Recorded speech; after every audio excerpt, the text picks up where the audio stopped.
You do not have to change who you are to be successful. You have to change some things about you, but you don't have to change who you are. God created you very, very unique. I don't know if you all know this, but it's about how many people on earth? What's the number? About 7 billion? Listen to this. Do you know it's 7 billion people on earth? Ain't none of us got the same fingerprints. Who do that? Who can make 7 billion patterns and ain't none of them just alike? That's your God, your creator. That's how unique he made you. He made you so unique, you got your own set of fingerprints. It's probably been, I don't know, some billions of people that already died. Billions of people have died. Guess what? Ain't none of them had the same fingerprint either. God made you uniquely you. God could have created all of us exactly alike. He could have called these angels. God chose something completely different. He made each one of us to be a very unique being. Each one of us has got our own thumbprint, our own eye print. Our DNA is unique to all of us. And not only that, if you were raised in the same family, you and your brother, you and your sister, from the same mother, yet you develop a different taste bud. It is God's choice for us to be unique. That's how unique we are. What is your point of reference? What is your point of reference as a man? What is your point of reference as a woman? What is your point of reference as a father, a mother?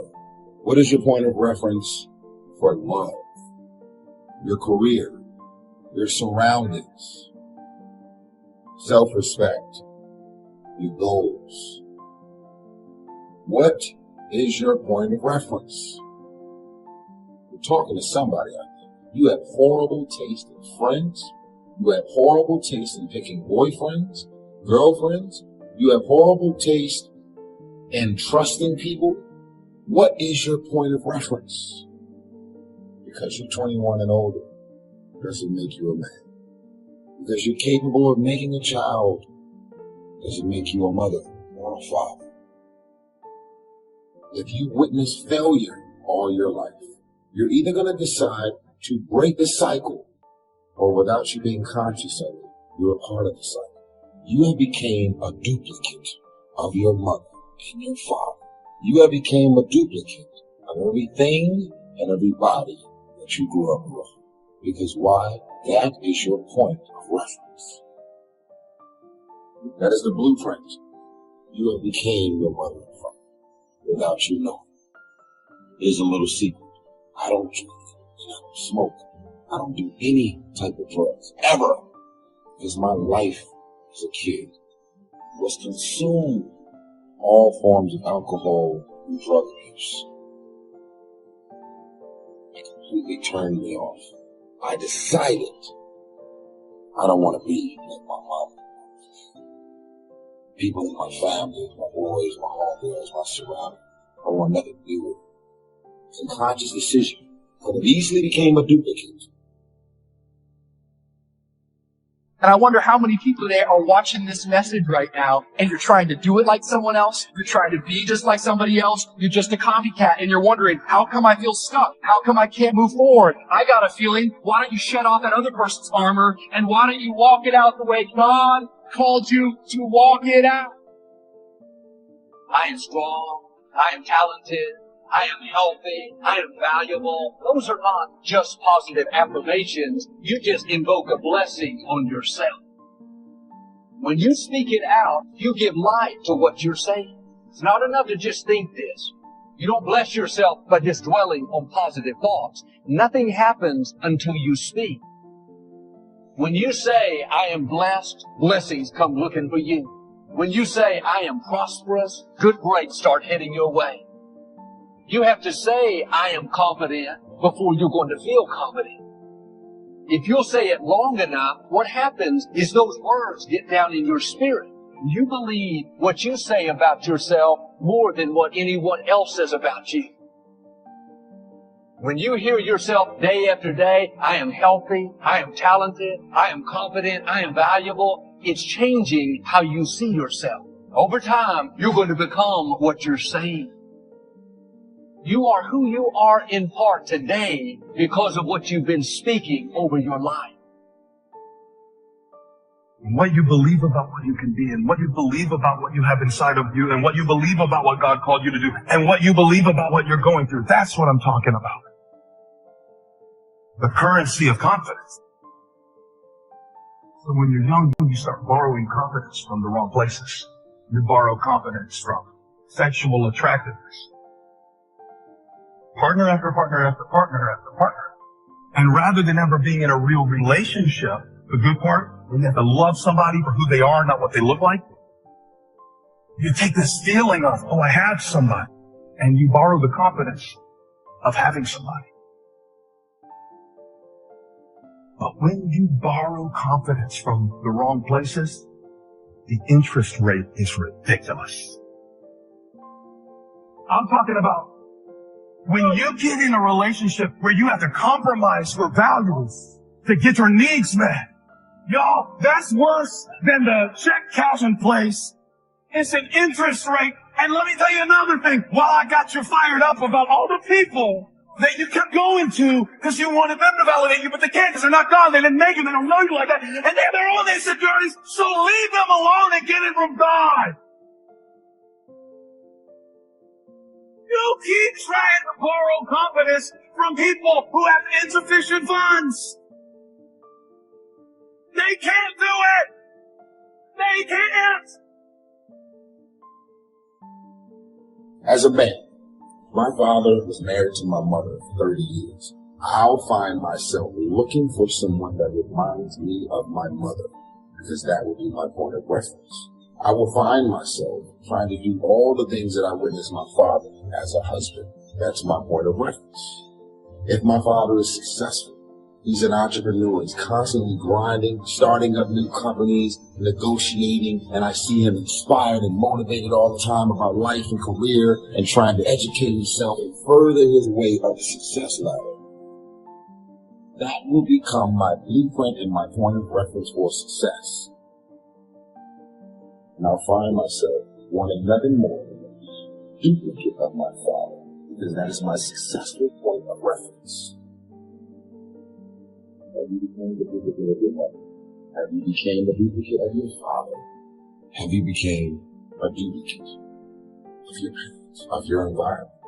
See, I believe that we were all born individuals. God made me an individual. My head is not connected to anybody else. I am my own man. God made me individually me, so I can do and be and become anything I want. What is your point of reference? Opposites in conflict. That seems to be set up for a human adventure. One contesting against the other, vying for the territory. Would there be light without darkness? We probably wouldn't call it light. What gives us the value of one is the contrast of the other. But darkness is always trying to move in and take all the territory. But if you turn on the light, its energy starts to repel darkness. Darkness begins to move away. And the brighter the light, the further away the darkness will move. If you walk into a dark room and turn on the light, the darkness is what? Gone. But here's the point to remember, not very far. The darkness seems to, yes, it's gone, but it's waiting for its chance. That if light loses its energy, darkness has a chance not to move back. There are better realistic illustrations, and that's health and illness at odds in your body. Illness trying its best to drive health into a small corner and occupy the territory. And health trying what? To push illness into a small corner. There's this contest going on. Who's going to occupy the territory?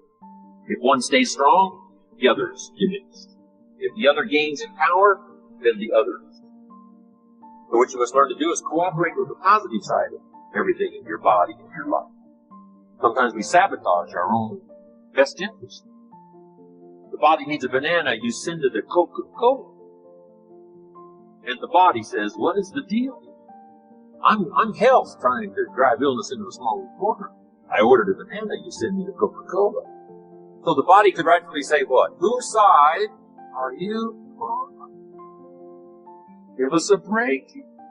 We need every tool we can get to keep illness at bay. Because if we get weak, I'm telling you, it moves in, kicks the territory. So we're in the middle of this contest. Here's what it's called, opposites in conflict. Here's one of the bigger conflicts, liberty and tyranny. Liberty is the absence of tyranny. But even though tyranny is conquered, it's not very far away. The same goes on in your bloodstream. Red corpuscles to nourish like a mother and give life. White corpuscles to fight and kill like a father. White corpuscles say, just show me some infection, I'll kill it. If I don't kill it, what? It killed you. Somebody's going to get killed. In this contest, right? Good, evil, liberty, tyranny, right? Health, illness, winning and losing. There's a struggle going on. But here's the key. It's the only way, it seems, it's the only way to create a human adventure. Doesn't seem to be any other way, currently. Now, some speak of a new heaven and a new earth. Maybe the whole arrangement will be different. Could very well be, but in this current experience, it seems like to create an adventure, to create a unique human scenario, we need opposites in conflict. That's the deal. You've always got to draw a line somewhere and tell illness, hey, you can't have any. You've got to throw up barriers, draw a line in the sand. Tyranny cannot be rehabilitated. Tyranny can only be restrained. We must play this game. We must fight this game. But here's what it creates, a great adventure.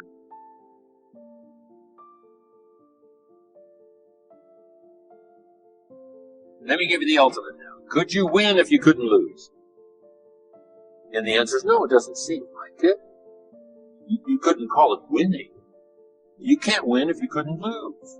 So that's the deal now. Negative, positive. Would there be negative or positive without negative? No, it doesn't seem like it. It seems like this is the current setup. The invisible is often more real than the visible. That sometimes the stuff that we collect, that we say is real, is less real than the stuff that we neglect because we can't see it. I'm talking about your state of mind. I'm talking about your relationships with others. I'm talking about the way that you process disappointment, those things. The way that you treat people who can't do anything for you, those things.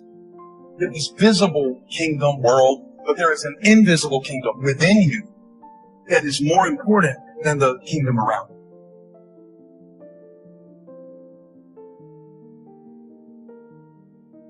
Set your life on fire. Seek those who fan your flames. Don't be hanging with no jank-ass jokers that don't help you shine. The prerequisite for spending time with any person is that they nourish and inspire you. They feed your flame. There's been very few times in my life that I looked left or looked right and didn't find a person who believed and supported me. There's always been a person beside me fanning my flames. Look at your last 5 text messages. Are those people feeding your flames or dousing your fire? The people that you spend time with are going to make or break your dreams. Everybody don't deserve to be around you. Look to the people around you. Are those people throwing logs on your fire or are they pissing on it? You got to defend your light with your life.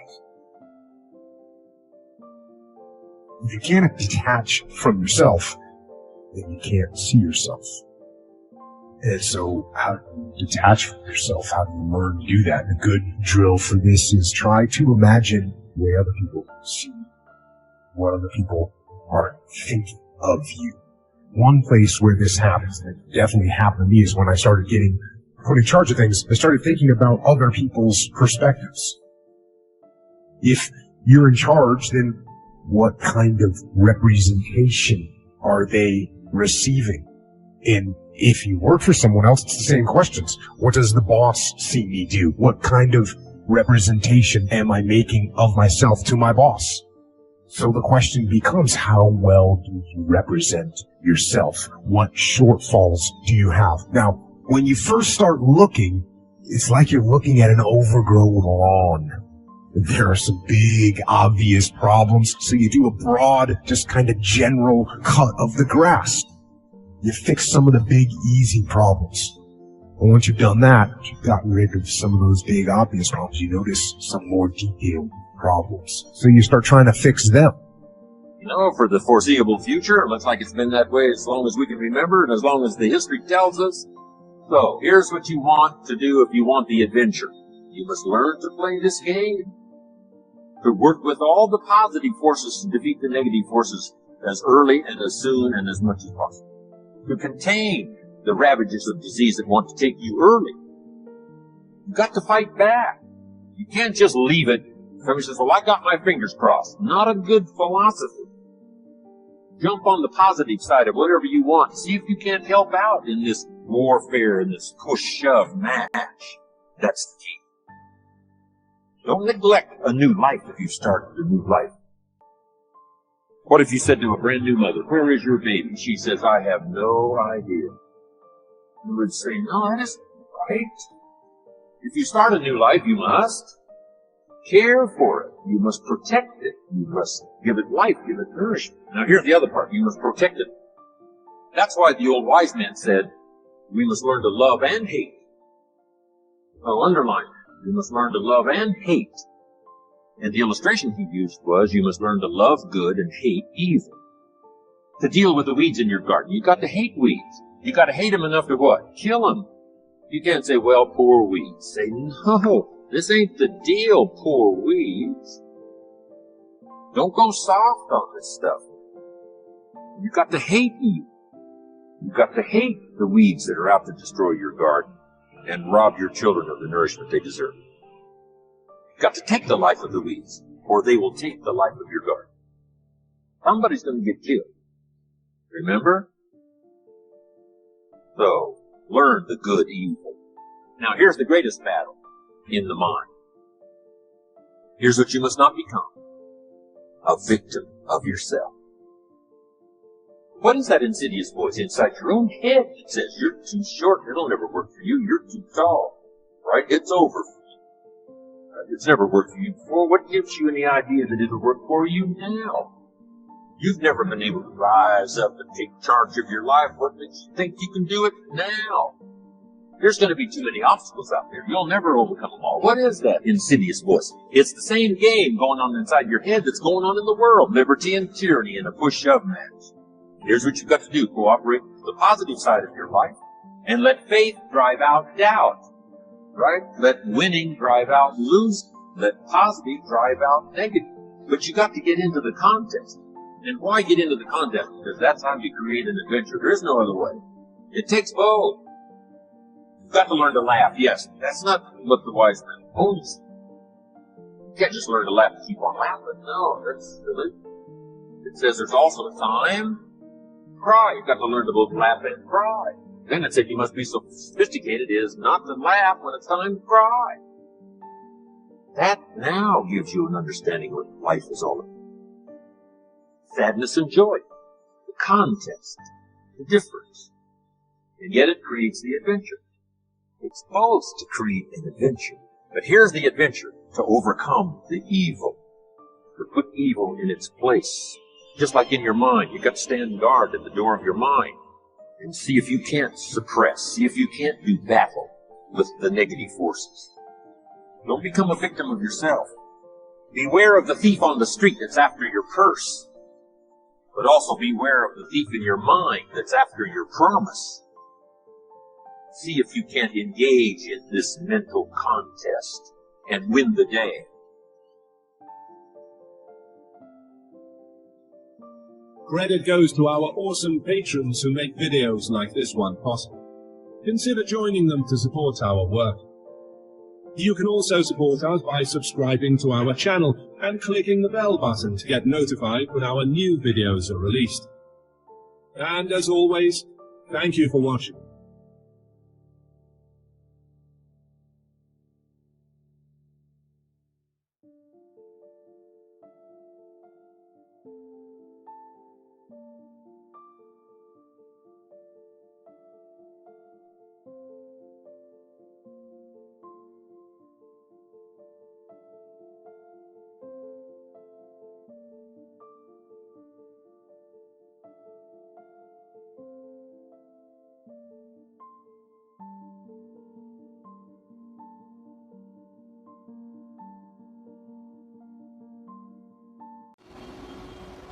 There are destiny genes in you right now.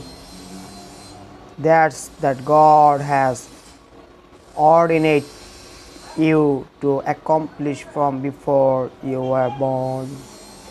He has already put the talent, the wisdom, the favor, the courage is already in you. What you are facing may seem impossible to match, but the way you know it's from God.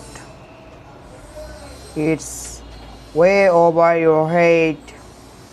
If you can accomplish it in your own strength, then it's not a destiny gene. What I am talking about are things that are too big for you. Don't think you have the talents, the courage, the finds, the connections. Every thoughts will tell you play it safe. You better stay in the boat.